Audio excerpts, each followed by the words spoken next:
welcome to the Speak Out Show, where we talk about issues in our society, promote talent in music, and raise social awareness. I'm your host, Naomi Tadiwanashe Rosvizo. Follow us on our social platforms, Facebook, Twitter, and Instagram, and my personal Instagram and YouTube. With me today is Pastor Haisa. Pastor Haisa, how are you? Fine, how are you? I'm great. Wow. For the few that don't know, please tell us who Pastor Haisa is. Oh, my name is Lawrence Haisa J.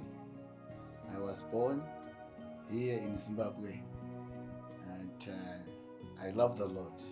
I'm a musician. I love the Lord. I minister most of the time in music.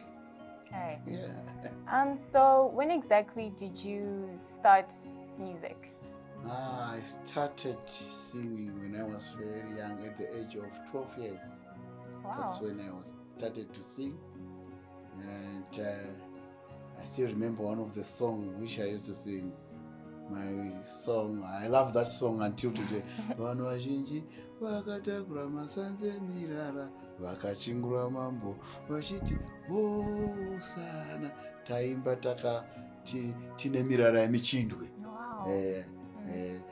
Mwari achititira nyasha. Wow, that's amazing. Yeah. So it means you came a long way with music from a young age. Sorry? You came a long way with music. Yes, I came along long back when I was young. Wow. Sure, ndakatanga ndiri mwana mudiki kwazvo. Ndinotenda kuti chipo Mwari chaakandipa. Mwari akandishayisa hake zvimwe zvinhu. Kana fundo chaiyo handina kuwana hangu fundo yakanaka savamwe, asi pakuchipo ichi Mwari akandipawo chokushumira nokuimba. So when did you start recording? I started recording in 1994, and my first album is Uchawa Mfaro. Wow. Uchawa Mfaro, that was my first album during that time. Wow. Kwakusati kwane zvakawanda izvi zvavako mazuva ano izvi. Right. So what are some of the biggest challenges you faced, like when you first started, over time, and that you're still facing now? Yeah, my first challenge when I wanted to record, those days, they refused me. They wanted me to go through somebody, the people who were there, the musicians already were there. But so I refused to join them, even to be under them. I refused. I said, no, I want to start my own. Your own thing. Yeah, and my own platform without anyone. Saka izvo zvakatitorera kanguva kusvikira pazo kwaiva kugrama mazuva aya kwakune recording company yaivako imwe chete. Saka dzisina kuwanda sezvadzaita mazuva ano. Don't you think that was probably pride? Because I'm sure like maybe if you had tried going under them, maybe you'd have grown yourself and been prominent by yourself. Unoziva kana Mwari akakudanira zvaakakudanira kuti uende under somebody zvinenge zvisina kuda. Inini I had confidence enough not to be under someone or to go through somebody as my used to go up. Because I knew God called me and He spoke to me. Right. Before I started. So did you have a mentor, or perhaps you actually didn't have a mentor when you started? Yeah, I did not have a mentor when I started, but I used to admire some of the songs which were sang by other musicians before me. So I used to admire those songs. But myself, I had a pregnant which was supposed to be on its own. Yeah, sure. Wow. So don't you think maybe you struggled a bit more because you didn't have like guidance from someone in the industry? Yeah. Yes, but myself, I wanted to be my own. The challenges were there, of course, sure. Yeah, but ndinotenda Mwari kuti akandikundisa. Akandita ma-challenges okurekodha aya akawandisa. Pane zvakawanda zvandakasangana nazvo mazviri. Yeah. Mumashure futi ndava mumusic macho ndarekodha zvakawanda futi zvandakasangana nazvo muupenyu zvaitonetsa, asi chandakaona ndechekuti ukada Mwari, ukada Mwari nokuzvidzora muzvinhu zvakawanda. Ike zvinezvi pandiri pamba ndichiri kurangarira zvimwe zvezvinhu zvandaisangana nazvo kuti deno ndisina kuzvidzora apo napo pamwe ndingadenda muvhu. That is so true. Yeah. That is so true. So they say you brought the Chimurenga beat to the gospel. So clearly you actually set a pace for yourself. Mukatopa standard to Zim gospel. Sure, yeah, sure. Makore wayo iyo album yangu yekutanga kuti Uchawa Mufaro. Ndichiri kurangarira paitwa chirongwa chinoti munotine idzi. Waita album waienda paradio yoridzwa, saka ndichiri kurangarira Uchawa Mufaro iyo vamwe vakati wakuita zvemashavi, tiri kunzwa mbira apo, tiri kunzwa tiri kunzwa, tikati vanhu vanga vasingazivi kuti mbira dzirimo mubhaibheri. Mwari anoda kutoridzirwawo mbira, saka vaitotaura kuti zvazvemashavi noti waitirei mbira, asi tikavaratidza kuti aiwa hazvisi zvemashavi. Mwari anoridzirwa mbira, hosho nemakandira. Bhaibheri rinotaura kuti nemakandira. Saka pakuchipinda zvakagamuchirika zvikuru Uchawa Mufaro.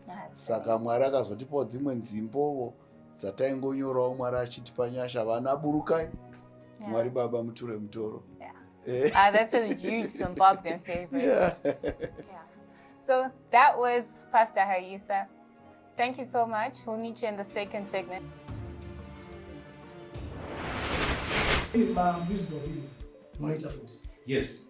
My genre is sungura, gospel, sing that song. Anything that needs edited, we can edit. Even michato if you want. Michato, my graduations, my funeral, my birthdays, and everything. Chase no for one camera. Chase Baba Titori. This is a big project, isn't it? It is. It is definitely. It is. I'll be very happy if one of my videos I shoot for this camera so that vanasangotione tichingotora this. Vanofana kuzozviona kuti this is the project ichi yakaitwa Rock Media. Yeah. True. Okay, so Rock Media inoonekwa paFacebook iripo, Twitter iripo, Instagram iripo, paYouTube zvekuimba zvese kwangogoogle chete. Google chete unotibata.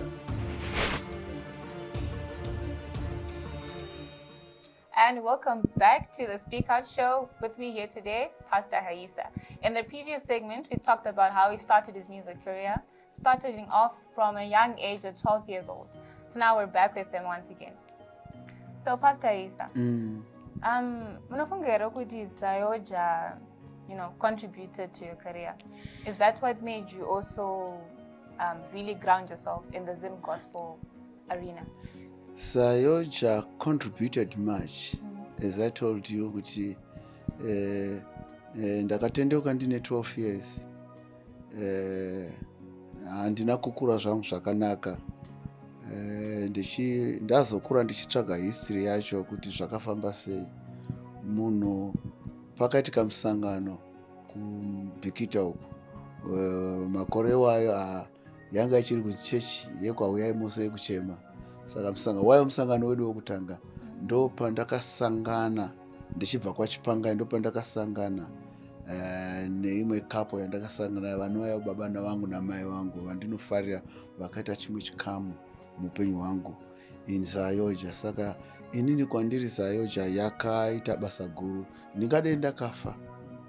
Saka asi Mwari wakandipa nyasha, yakaita chikamu chikuru chokundirera nokundisimudzira upenyu hwangu kusvikira pari ndi zvinhu zvazvinhasi uno kuti ndione chiremerera. Ndo saka wakaona nokuda kwenyasha dzaMwari, Mwari akandipa imwe song kamwe kambo kandakaimba mazuva andi ndiani kanonzi El Shaddai. Ndiani angatirwira Jesu. Mwari akandipa kambo ikako. Mumashure ndafungisisa Mwari kwaakanditora kwandakabva. Ndikati El Shaddai. Mwari ndiye anorwira vanhu vake. Mwari ndiye anorwira. Ina handityini. Ndotoshamiswa nevanhu vanotya. Kana upenyu hwako wakaswatuka muna Mwari, uchida Mwari wako sekutaura kwemuranda waMwari, fear not, sin not. Mwari haawirirani nechakaipa. Ukangova neukama naMwari wechifamba zvakarurama, Mwari anokurwira. Saka ZAOGA yakaita basa guru muupenyu hwangu. Saka ndaitovako zvangu mavisi ndiita zvandinoda, nditaura zvandinoda, ndiri mwana wemuno.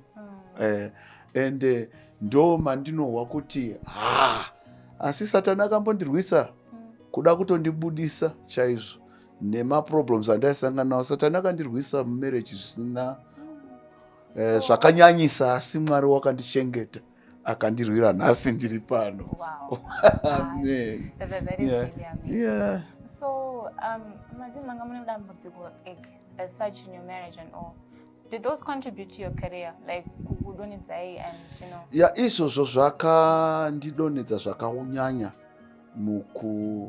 mukurarama kwangu music. Ndo zvimwe zvezvinhu zvaSatani. Kumwe kwese kumakurusezi takaita basa guru chaizvo, asi Satani akazondibatira pamamarriages apa. Ndakarwiswa naSatani zvandisina kumboona, zvandinoti nhasi uno ndinotenda Mwari nokuti zvaifanira kunge ndakafushirwa, asi Mwari akaana kuzvitendera. Zviri nani kuti upomerwe mhosva asi wowanikwa usina mhosva yacho. Mwari anokurwira. Uye ndisingarevi kuti ndaigona zvese, aiwa ndakatozoti yawo ndakatozoonawo zvimwe zvandaikundikanawo semunhu. Asi maipomerwa nechi chii chainyasoitika? Unongozivawo kana muchangoroorana kamumarriage kazhinji musati madzizana upenyu, ndichiri kurangarira taitonetsa mapet issues akangofanira kuti handibikire, oti kwete takutonetsera naizvo kuti handoda kuti undiwachirewo undianire, izvozvo mapet issues.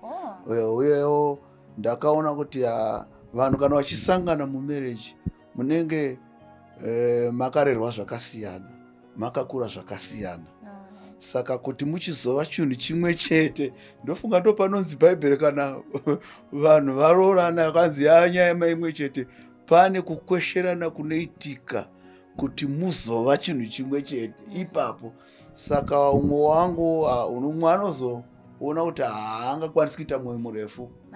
Saka unozoona kuti zvaakunetsa. Saka social media yakacontributa kuti zvinhu zvangu zvafamba zvakanaka. Zvezvekare macontracts ataiva nawo kumarecording company, Grammar Records, inini yandakatanga kurekodha nayo yaiva RTP. Saka pandakamutsana nawo tichinetsana yaiva about a contract yacho yaiti iyo ndinopuwa 15%. Saka yema sales. Asi mukucalculate kwacho ndichizoona ndakaona kuti yanga iri 12%, 13%. Ndikachibvunza kuti imwe 2% zvikanzi upkeep yemusic yako iri pamatapes edu. Saka imimi nyorai kapa kuti munondipa 13%. Saka ndazviona izvozvo zvakanetsa. Saka handina kuziva kuti marecording company aya enguva iyoyo vanga vaine link nema-radio stations. Saka vakandivharira kuti ndisasaridzwa uku social media vachibudisa kunyora zvisizvo kuitira kuti vamwe vaimbi vaya vatye kuti vaplay tune inodiwa nemarecording company. Izvo zvakanda ndakapinda panzara yanga isina kumira mushe kuti uku marriage yechindinetsa, uku kurecording company hakusina zvichina chabuda vandivharira. Izvozvo zvakacontributa kuti music yangu inyarare, nokuti vakandinyaradza kuti vangave nemapowers amenomedzi dzaitambika ikoko. Asi chandakadiscover chandakaona chekuti marecording company vaiwirirana nema-radio stations. Saka vaienda nemusic kuti ridzai uyu, nokuda kuti unenge une contract nawo. Zvinoendi pandakabreaka contract nawo vakabva vati no, hatisina contract naye, saka musaridza. Saka izvo zvakandiita kuti nditambudzike. Asi Mwari wakanaka. Hazvisati zvichiri izvo. Uyewo manguva iyoyo marecording company anga ari mashoma. Nhasi uno Mwari andipa nyasha. So clearly there were a lot of issues. Because I know there was a point in time when people were saying, Pastor Haisa is quiet, he's not releasing anything. But I know there was some lyrics, Mchimba Church, and the likes. Nokuda kuti ndo chimwe che nazvineke zvinezvi vanofunga kuti ndakanyarara ndine maalbum manyuwani andakarekodha. Imwe yacho ndiyo iyi ine kambo kanoti El Shaddai, imwe ine song inoti mabvi ose adzanetsa machechi idzodzo. Pane gore rineri ndine imwe inonzi pasi rino. Saka Mwari ari kundipa nyasha, asi kuti ndichiridzwa kuma airplay ndo zvimwe zvezvinhu zvichine matambudziko. Nokuti kuti vanhu vaziveka kunge chinhu charidzwa muredhiyo kuti kwabudiswa album nyuwani. Saka ndo zvimwe zvandinongoti Mwari akatipa nyasha dzakadaro. Because I have good news for you. Ruach Media is offering you a free video. Amen. Thank you for that. Thank you for that. You're welcome. So that was Pastor Haisa. You'll be seeing her more on YouTube, Instagram, and Facebook as we try to promote him as well. Thank you so much for watching us in this segment. We'll meet you once again.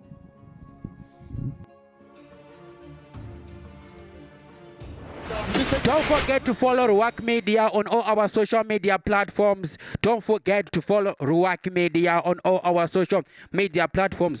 On YouTube, it's Ruach Media. Ruach Media. Ruach Media. RUACH Media. On Facebook, it's Ruach Media ZW. Ruach Media. On YouTube, it's Ruach Media ZW. On Instagram, it's Ruach Media ZW. And our phone numbers are 0785219796. That's our numbers. Get over us or visit us at number 23 Monthly Bend, Belvedere, Harare.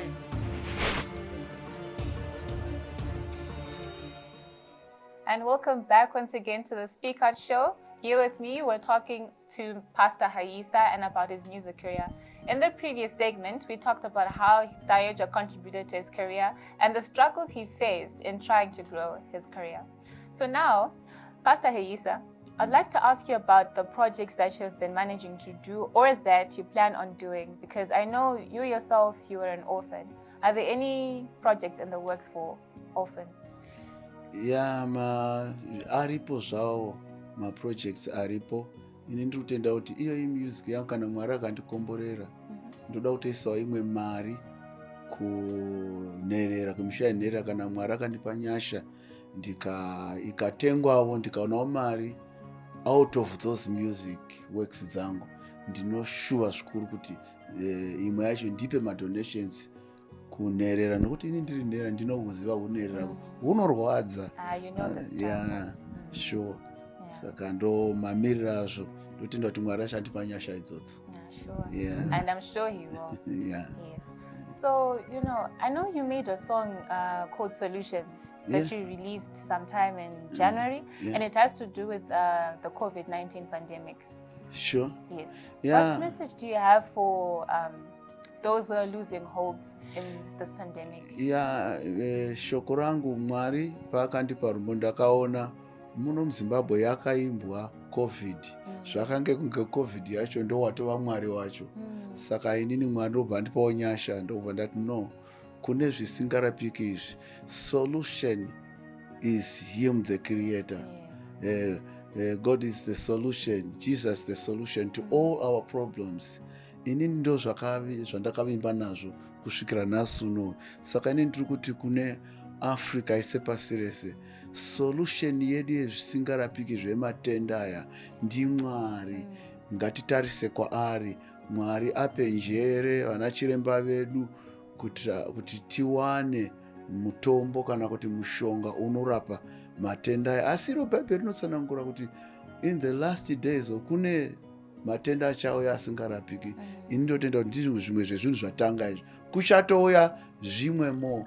Asi Mwari ngativimbe naye. Soko rumbo ruru, Jesus is the solution to all our problems. Amen. It's only the solution. Ndiye chete minduro, ndiye murapi. That is so true. God is the solution. Amen. So, do you have any comments on the COVID-19 pandemic?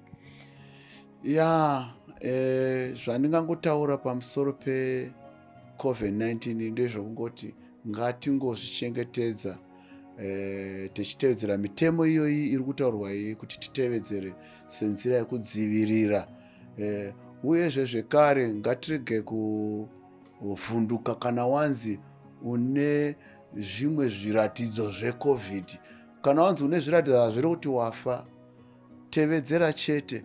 Mwari unotipa nyasha, tine vakatorarama pairi, vamwe vakatobatwa iyo COVID. Saka ndiri kuti kune hama dzangu ngatingoteerera, usapanika. Chimwe chinhu chinokuita kuti vanhu vakurumidze kukanganisika kana kutotorwa neupenyu nechirwere chacho hachisi chirwere, kutya. Ngatisatya, ngativimbe naMwari. Pane mashoko andinofarira mubhaibheri, shoko raMwari akataurwa naPauro kuti kurarama ndiKristu, kufa kupfuma. Saka ini ndizvo zvandinotenda izvi kuhama dzangu dzese. Ngativimbe naMwari. Ukanzi waanacho zviri kuti wafa, aiwa, tevedzera zvatinongonzi tiite, Mwari achitiitira zvakanaka. Yes. As Zimbabwe, we must mask up and not lose hope. Yes. So do you inspire the youth? Like, what message do you have for a fellow Zimbabwean out there who wants to venture into Zimbabwe gospel? What message of encouragement do you have? Mashoko angu ekurudziro kune vechidiki vanoda kupinda music iyi kana vanoda kuimba, tsungirirai, usagara nezvinhu, ita kuti zvinhu zvinzikwe, zvizikanwe kuti unei. Ini ndiri panowo zvekare kuti ndikubatsire. Mwari akandipawo nyasha dzekukomboza.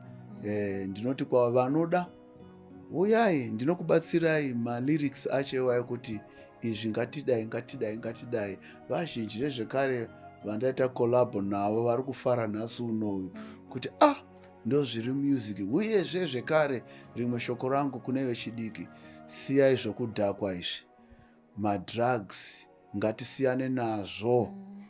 Ngatizvidzorei kunyaya yemadrugs. Kana washaya chokuita, dhiga. Inini ndichiri mudiki, ndaiti kana ndisina mari ndinopinda mudzimba ndotsvaga tumabasa ndotowana tumari. Hazviri kuti madrugs ndo basa, aiwa. Chinzwai kune vechidiki vangu, shoko rangu kwamuri rimwe rokupedzisira nderokuti iro, madrugs akashatira kuti anokanganisa utano hwenyu. Nyika yedu yeZimbabwe ichanaka. Zvino paichanaka iwe unenge wakuwadzwa nemadrugs, apa mabasa anenge avhurika, waitei manje? Vamwe vedu unotozonzwa vakukuwara nemadrugs aya, otoona kuti votofunga kuti vanoroyewa nevabereki. Pane zviri kuitika zvinobatwa. Hazvisizvo. Hapana mubereki angada kukuwadza mwana wake kana kuuraya mwana wake iye akakukudza. Saka ngatirege kuva nemifungo isiri iyo. Ngatiregedze madrugs zvinodhaka. Tingorarama upenyu kuzvidzora. Ini pandasvika pano, inyaya yekuti hakusi kuti zvinoyevedza nezvinhu zviripo, asi kuzvidzora kunobatsira. So speaking of collaborating with young people, are there any youths that you managed to collab with? Yes, pane vakawanda izvozvi vandaita navo nzimbo dzavo tichibatsirana. Vanoda, nokuti vamwe havadi zvavo. Kana munhu asi anoda kubatsirwa, ini ndinobatsirana naye. Ndine vamwe vandabatsirana navo vakawanda. Ndine kamwe kambo kandakatoita nemumwe kari kundiitira zvaka, ndakatotoshamiswa kabuda kuti vakomana, kanonzi wedenga, kambo ikako ndakakaita naColin. It was so good. Wow. Saka vese vanoda tinobatsirana music. Mwari akandipawo nyasha dzokunyora nokugadzirisa nzimbo. Handingatadza zvimwe izvi, asi apa aiwa. So are there any Zimbabwean prominent figures, like people who are up there, that you've managed to collab with? Because I know there was a video that I found, Zim Praise, Digital Worship Song. Yes. And ndimwe yandakaita inonzani Zim Praise ndizvo iyeye. Chamunamata iye Jehovah. Manje ndine imwe yandakaita nechisipiti present worship, iyo El Shaddai. Kune imwe yavakati hameno chaakuinonotsa kuti ibude, mabvi ose, yandakaita futi nawo. Saka Mwari ari kutipa nyasha zvakanyanya. Makolabho ari kuuya akati wandei, uye nedzimwe nzimbo dziri kuuya dzakawanda muchanzwa tichipakura. Wow. So we'll be patiently waiting. Amen. Yes. So my co-host will be taking over. And thank you so much for your time. It was a pleasure to get to know you, Pastor Haisa. Thank you. Right, signing out.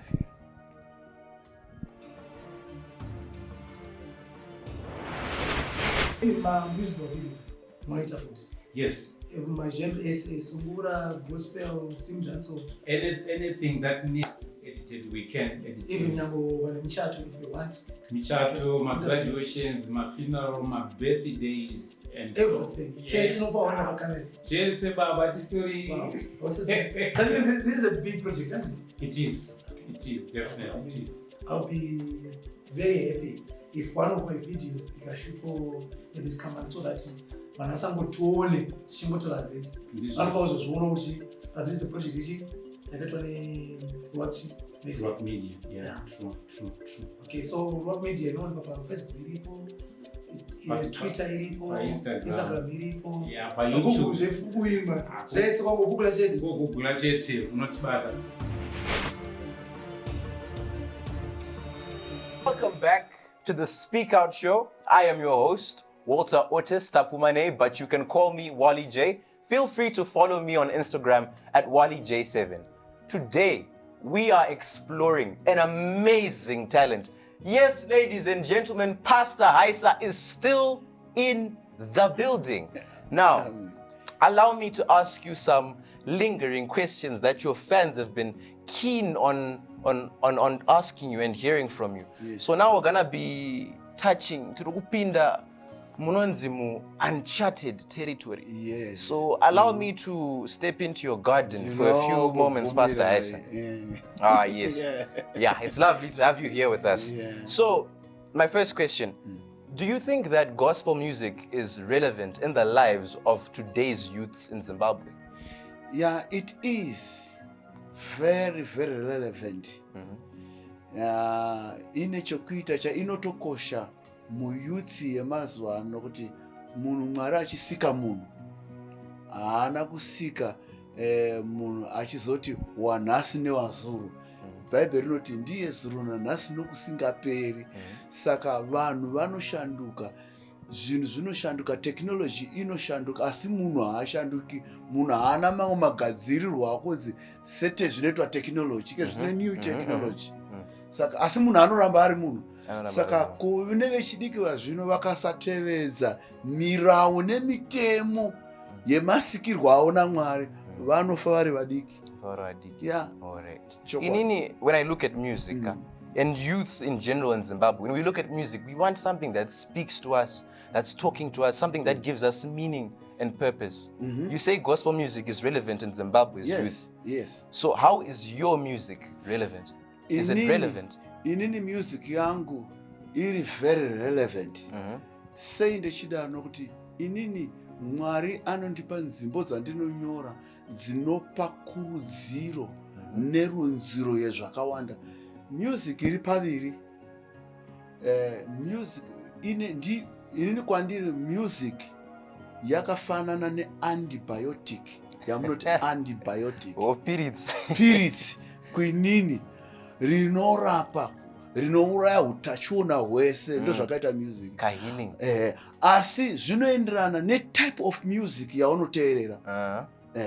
Saka inini yangu kwandiri antibiotic inopa kukurudzira kuti munhu arege zvakashata, arare muupenyu hwakanaka. Seimwe song yandakaimbayo, chivi chinourayisa, tikasazvidzora tichapera.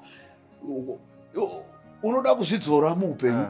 Saka pakutsungirira wedzerai kunaka, kugona kuzvidzora. Munhu ngaazvidzore mukurarama. Hakuna chinonzi freedom. Kurarama wechitevedza mitemo yomubhaibheri, shoko raMwari inokuti izvi hazviitwi, chivi chakashata choupombwe. For example. Saka, what would you say about music. You were saying type of music you listen to. Yeah, type of And music. yours is a buffer. It's no rapper. So, what would you say about music that's not glorifying God in any other way? We have people like Ana Holite and Ana Takura. What would you say their music is for? Would you say it's relevant, or would you say we should stop listening to their music because it opposes God? Okay. Inini ndinotaura ndechiti music generally tichitaura about music or isiri yegospel neyegospel.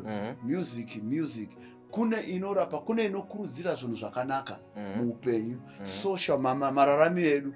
Kune music yamazuva ano, semienzaniso yamazuva ano, music imwe mizhinji yacho yandinotera yemazuva ano yevafana ine zvinyadzo zvakawandisa.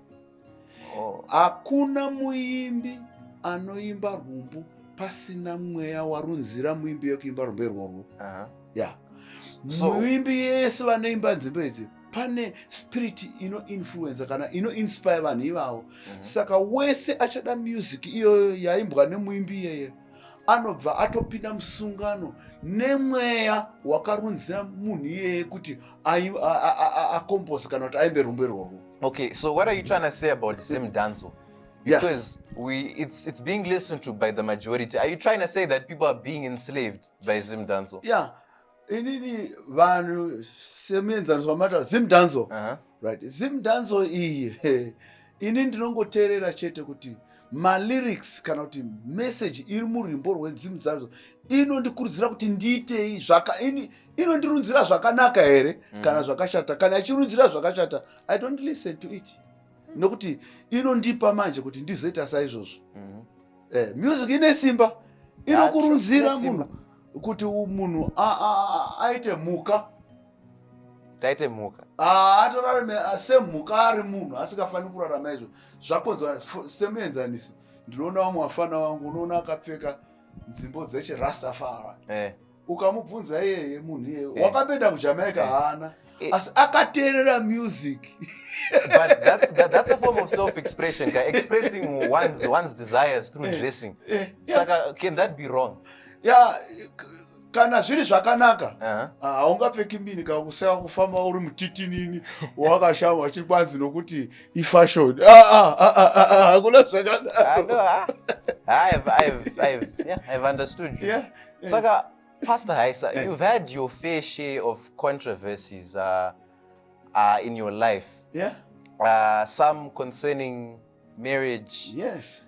Some concerning a few cases. You know, sometimes when people Google Pastor Haisa, we get scandals popping up here and there. So I wanted to ask, do you have enemies in the music industry? People who have sought to bring you down? Yeah, they are there. Sezvawataura marriage.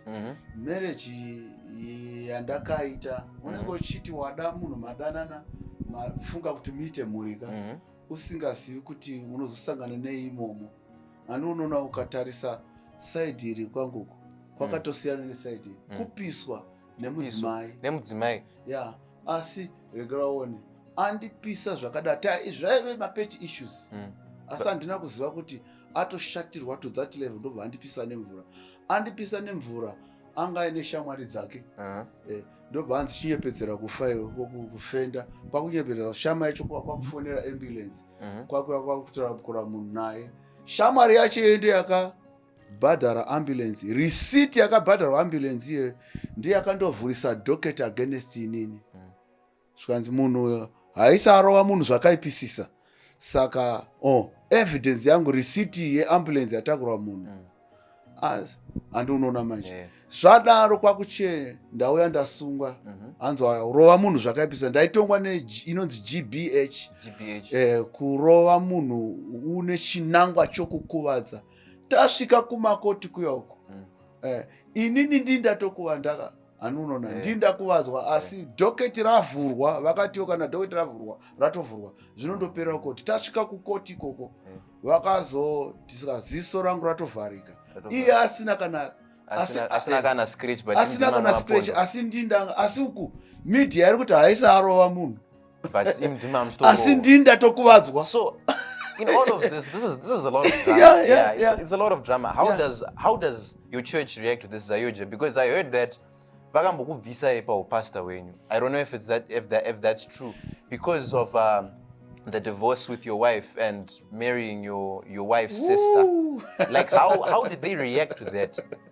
Yeah, regati kutaura ndipo kutaura chokwadi roto vanhu vese vanofarira music yangu vachinzwisisa nyaya kamwe chete zviva zvapera.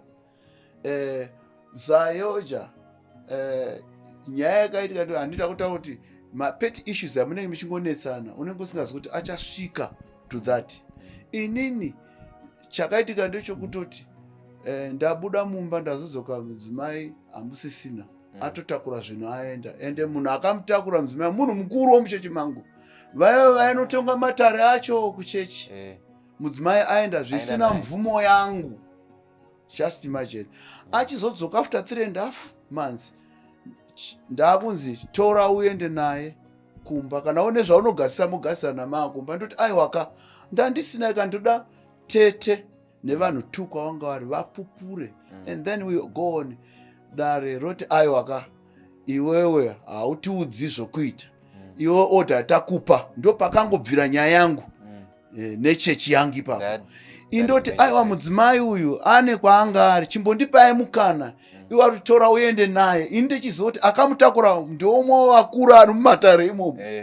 Saka ndobva tatokonana ini ndobva yatopera nyaya yakadaro iye mudzimai kwakuchienda kumedia maya vanhu vakangobata panyaya yekuti haisati step down vakabva vandimisa vachiti vachiti saka vanhu vakatangira pasocial media yeyo kuti nokuti iye mukuru wacho akabva ati ZAOGA we don't allow divorce haisaramba mukadzi hazvisizvo tasina kurambana tataita argument yekuti ngaandivigire vanhu 2 asi iye mudzimai kwakuchienda uko.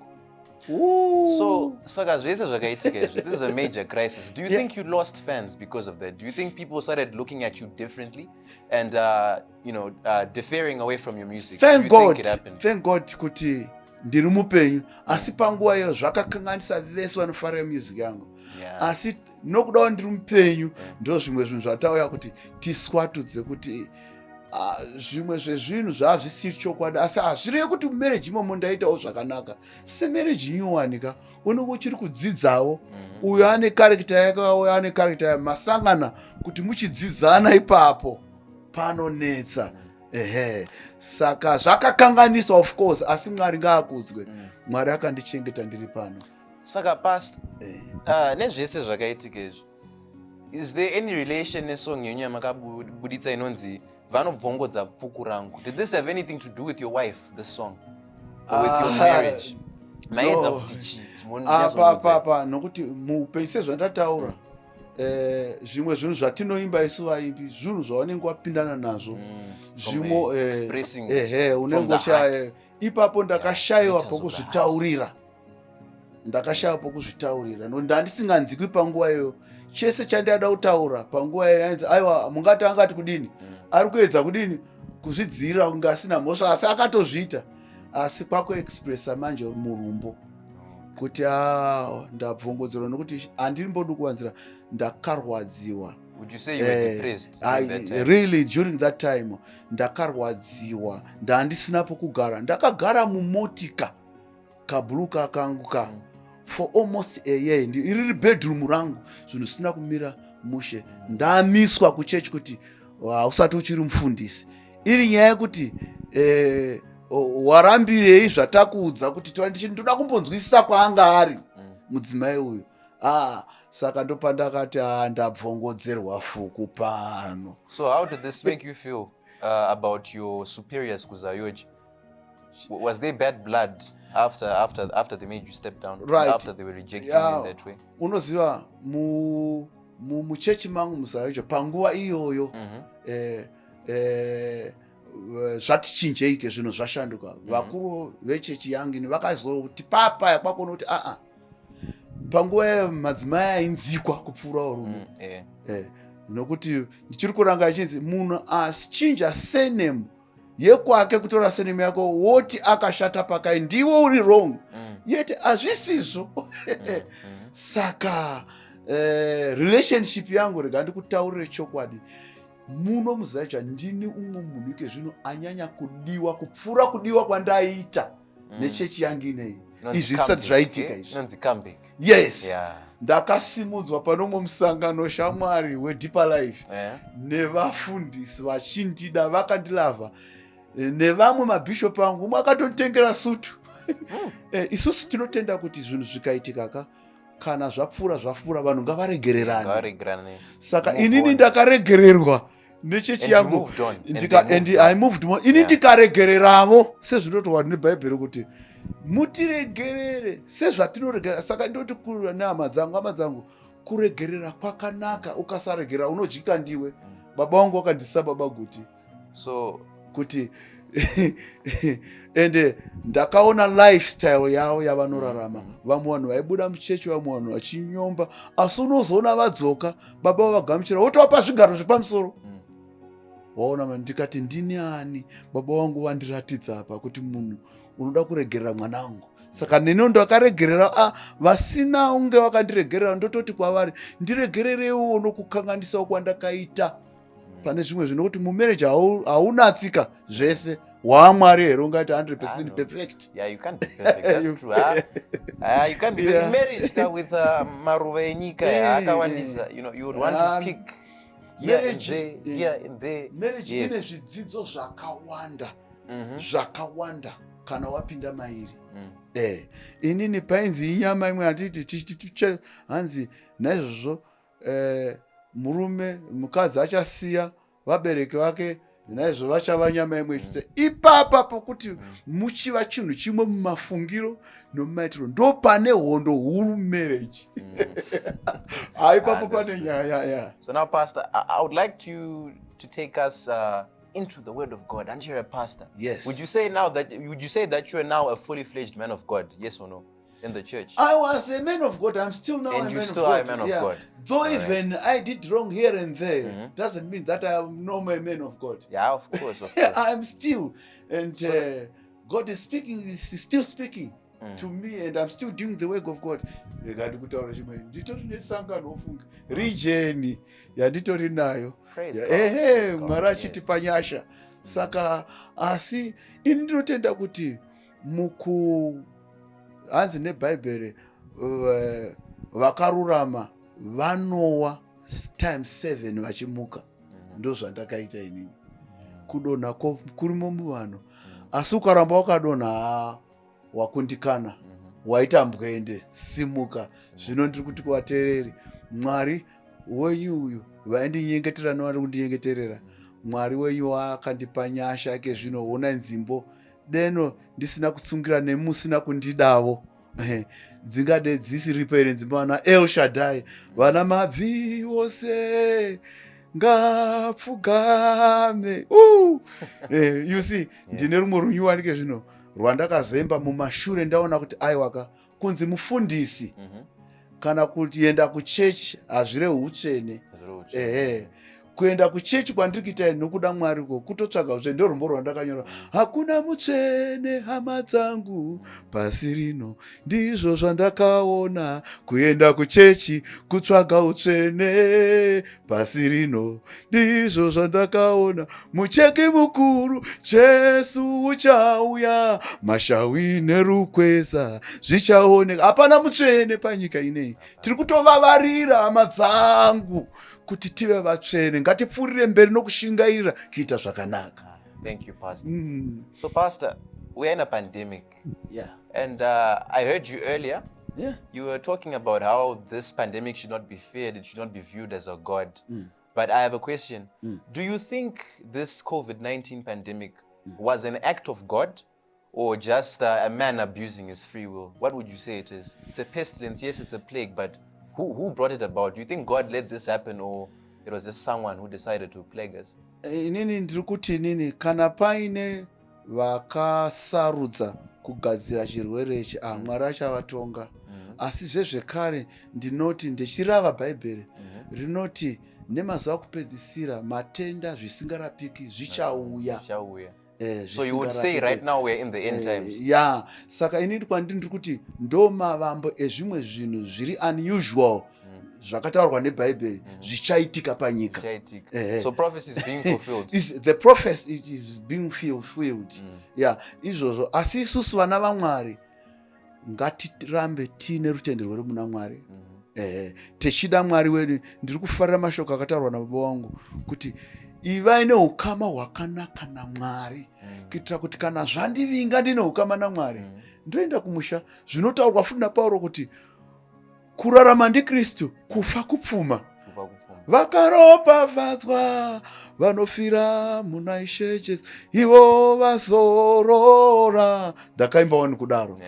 It was a prophecy. So ndapotaura kuti nzimbo dzandinoimba Mwari anondifemera. Kufa kuri kwazvino kuti kana wakunamata Mwari hauchafi. Asi chatisingazivi ndinofarini uye nei. Saka muranda waMwari Ezekiel Guti baba vedu vakati ivai neukama hwakanaka naMwari.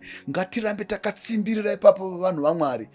Vanoda Mwari vese kunyange vasingadi Mwari ndiri kuti kwavari ngatide Mwari tive neukama naMwari hwakanaka. This is temporary. Izvo chirwere ichi cheCovid chatotionesa kuti hapasipo panyika yakanaka kugara inei. Kune chaiyo nyika yakanaka kupfuura yeCovid. Isi nyika iyi. Saka ngative neukama naMwari. Saka Pastor, what would you say to the non-believers during these end times? Yes. What would you say to non-believers today? Kune vanoramba Mwari vasingadi Mwari ndiyo nguva yacho yekuchitoda Mwari wacho yokutendeuka. Kutendeuka kutoda Mwari nokuti zvimwe zvezvirwere onai manje saizvozvo zvakafanana zvekuti ivo vanoti COVID kana wangagara une zvimwe zviri kunetsa muviri mako zvimwe zvirwere kana chikauya pauri already you are gone. Saka ndiri kuti nini kune vasingadi ngatide Mwari. Ukada Mwari ukatendeuka ukada Mwari wadzokera kuorigin yako nokuti hatina kusikwa naSatani tese takasikwa naMwari. Unenge wadzokera kumusiki wako kuorigin yako. Ini ndakati kunyange ukanzi denga hakuna upenyu hwokungonamata Mwari chete uri muna Mwari wacho hwakangonaka kupfuura zvenyika izvi. Thank you, Pastor. Would you like to do the song with me one more time? Okay. Burukai, burukai Mwari Baba. Yes. Wow. Thank you for tuning in to the Speak Out Show. I am your host, Walter Otis Tafumane. You can call me Wally J. Thank you, Pastor Haisa, for being with us. You can look at our videos at Ruach Media on YouTube. This is Wally J signing out. Peace.